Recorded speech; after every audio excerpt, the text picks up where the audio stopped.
How to know what Nepenthes species you have? Actually, can you really identify a Nepenthes just by showing some pictures? If you're looking to identify your plants, this video is made for you. So get a coffee and let's dive in.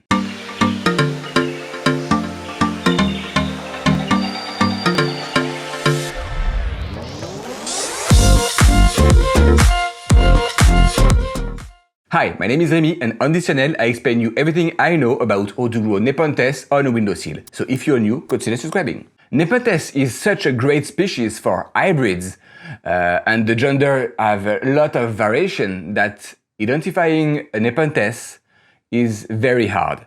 So even if beginners ask on forums, hey, could you please identify my plant? That's one of the hardest questions to answer. So to make it easy, I will divide this video in 3 parts. First, the common species that you can find in random greenhouse. If you just bought a Nepenthes and you don't know the species, it's very probably because the tag was just pitcher plant, tropical pitcher plant, monkey cup, or all that kind of fancy wording. Like they almost never write the correct name, Nepenthes. So if there is no name tag, it's probably a common hybrid. So we will check all the list of the most common hybrid. The next part will be what are the characteristics that you want to check to have more clues about the species that you have. Some species will have teeth, some will be hairy, some will have a different kind of shape of leaves. That's exactly the second part of this video. And finally, we will do a test. I will show you how I check if I'm able to identify properly a plant or not. Usually I go in Instagram and as everyone posts their plants, usually I can just guess what is it and see if I'm right or wrong. And some plants have special characteristics that you really want to know by heart, from the teeth to the neck to all the leaves. So we will do a small game about that. But first, let's start by the common species that you can find in random greenhouse from Europe to America. The most common one is Ventrata, X Ventrata. And each time I will give you a name, I will explain you what is this hybrid, because that's an hybrid between 2 species. So maybe you will want later, when you want more plants, to find these parents, just because one of the parents will work already for you. Okay, so as I said, the classic Ventrata, it's an hybrid between Ventricosa and Alata. So most of the plants that you will find on greenhouse and nurseries, if they are not specialized carnivorous plant nurseries, I mean, they will call that an Alata. That's a lie. This is not an Alata that they are selling you. It's a Ventrata. Pure Alata is not that easy to find. And since this misinformation have been there for at least 2 decades, and I feel like I will go in vendetta against these people that mislead all the beginners, I will do a video about the difference between a pure Alata and a Ventrata. So when it's done, this video will be at the end of this video. So if it's a classic hybrid, easy growing windowsill Nepenthes, this is a Ventrata. Then, a little bit fancier would be the Gaia. Gaia, goddess of nature, Greek goddess of nature, if I'm right. This one is more of a complex hybrid. You see, there is no 2 parents. Actually, it's Ventricosa and a Maxima that became a plant, and these plants have been hybridized with the Cassiana. So that's going to be what we call a complex hybrid, but that's a very good hybrid, strong growing plant. The leaves tend to get reddish quite easily, actually. And then the next one is Brixiana. It was not that classic a few years ago, but now it is. Again, Ventricosa and Lowii. Really properly growing plants. I love the color, this red with kind of a dark red stripe on it. Very great beginner plant. Definitely with the Gaia, my two favorite hybrids. Now we have Rebecca Soper, is Ramespina by Ventricosa. We also have a more tubby one, a Bloody Mary, Ventricosa and Ampullaria.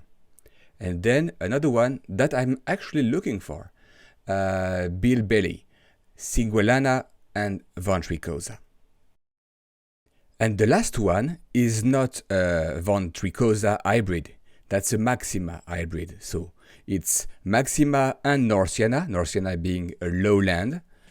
Then these plants have been crossed again with Maxima. So it's almost a pure Maxima, but the Norsiana will still give you a good red peristome and overall a good looking plant. This plant also I'm looking for actually, but it's hard to find in Canada. So that's stupid because that's a common plant, but not that common, I guess.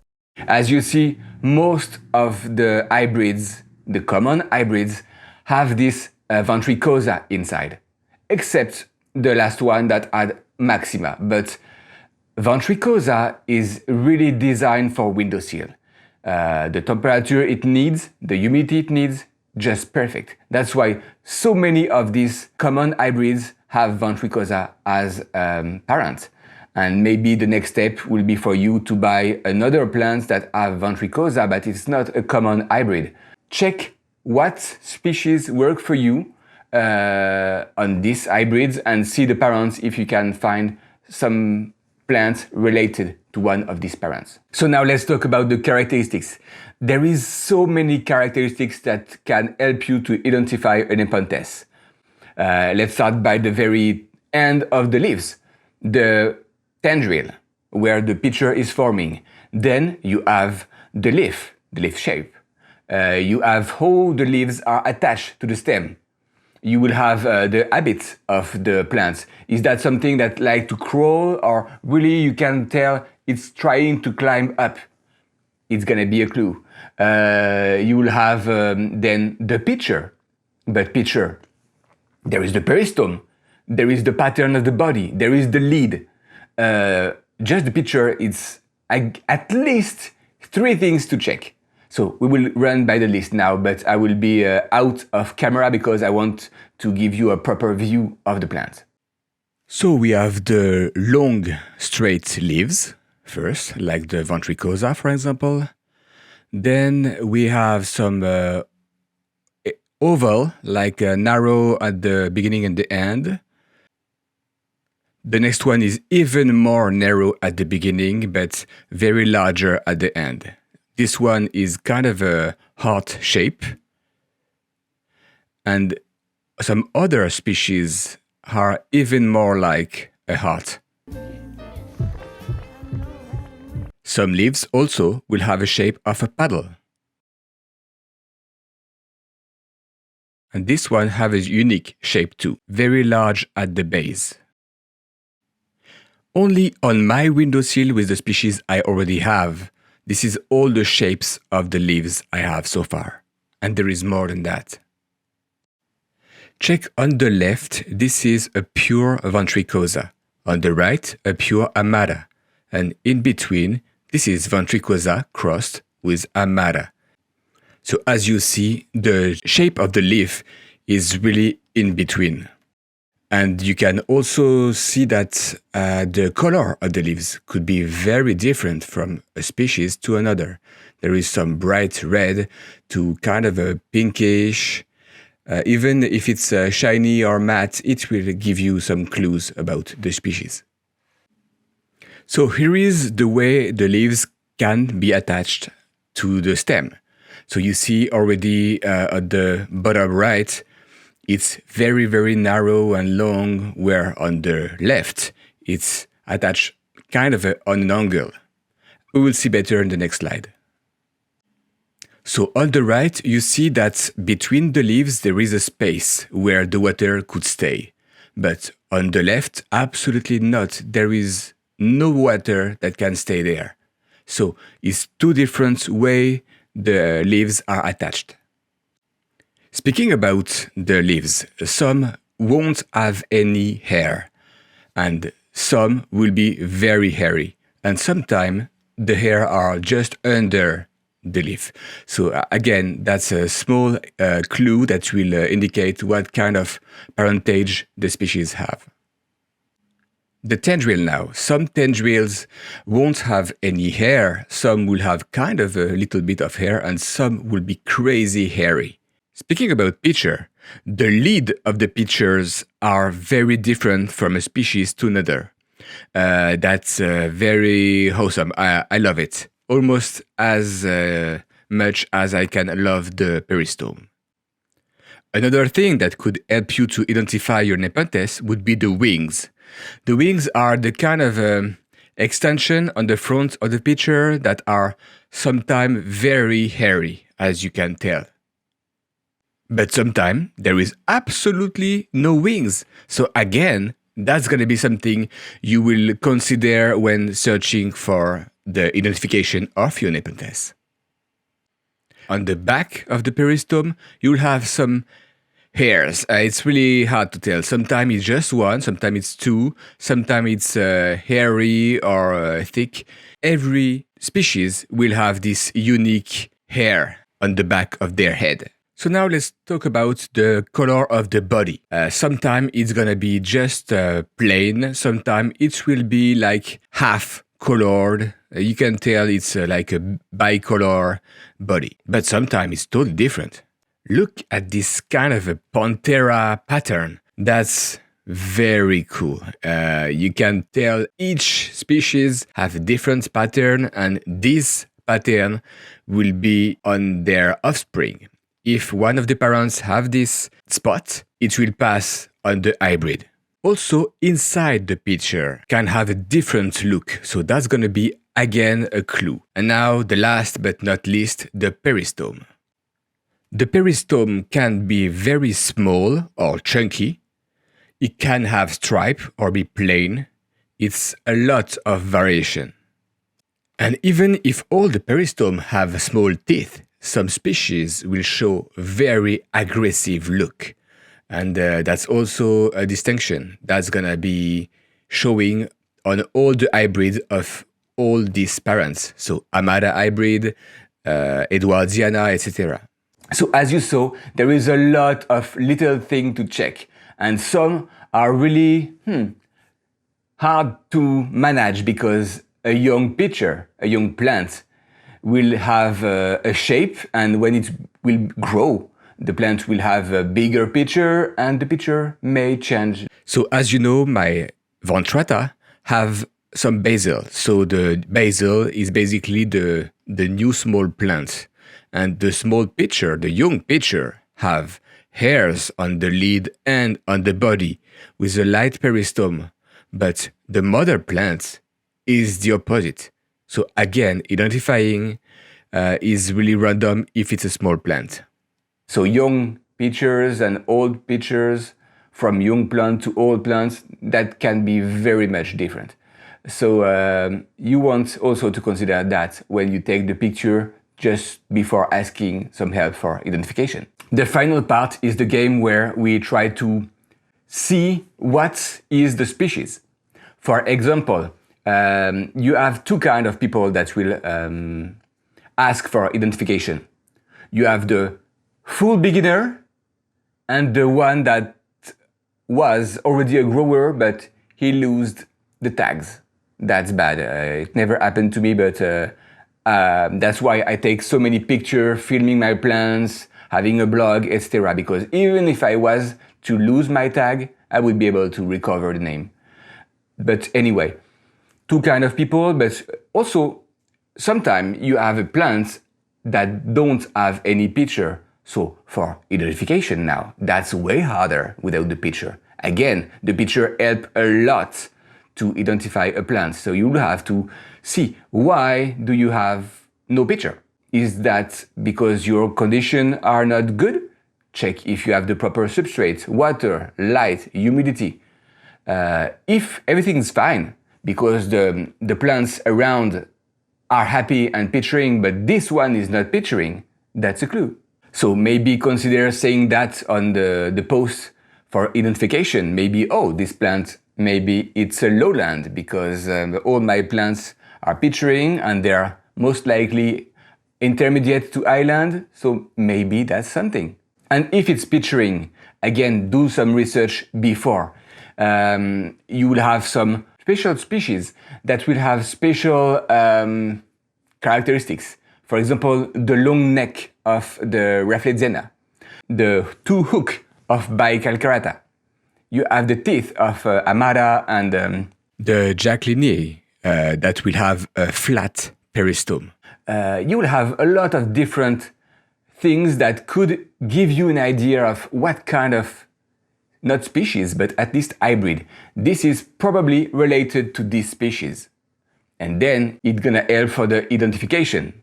So if you don't have picture, I would say fix the condition, growing condition, and wait 6 months. Why 6 months? Because for most of us, it's gonna be 3 seasons. In 6 months, I can go from the middle of winter to the middle of summer. So it will give you an idea what happened when the climate gets warmer or colder. Is something evolving? The picture are starting or not? It will give you some clues. Make sure your plant is at least sub-adult. Again, because for example, the classic Ventrata, the small picture will have the hair, the wings on the top, not the adult picture. So having an identification of a small plant, a young plant, almost impossible because you don't know, it will change growing older. So again, you have to wait to have a proper sub-adult plant. You can still ask on forums, Reddit, Facebook. You can even go for Instagram if you want. But it's really grain of salt. You will guess.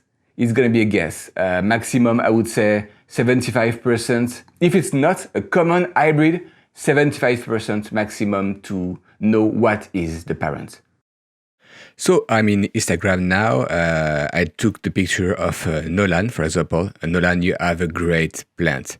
So just by looking at the picture, you see it's the color is okay, nothing really special, but the tooth, that's really a toothy peristome. So it's probably an hybrid with Amara or Edwardiana.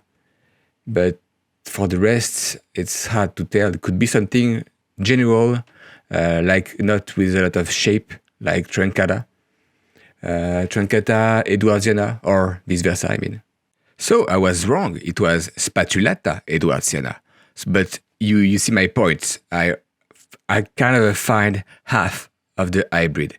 But yes, knowing now the Spatulata, I can see the kind of bigger peristome that it should have. Okay, so let's try again. This time with Josh. Again, nice picture. Flat peristome, Jacquelinie. It's really tubby, so I would go with Sibunensis. Oh, this one was a complex hybrid. Oh, there's a lot of stuff. So yes, there is the Jack, there is the Sibunensis, but Ventricosa, I totally missed it. And Burke, wow, I have a Burke, but I don't really see it in this picture. So that's very interesting. Okay, last game. Remember, last May, I got some unidentified small seedling. And since then, they grow pretty well. So now I will be able to show you after around 6 months what they looks like, and we will try to see if we can identify something out of them. Okay, so as you see, they have been growing properly. They are kind of a light color, a little bit of hairs on the leaves, on the lid, and on the wings. Big wings for now, but again, everything can change. It's too early to tell. So I'll keep you updated in a few months.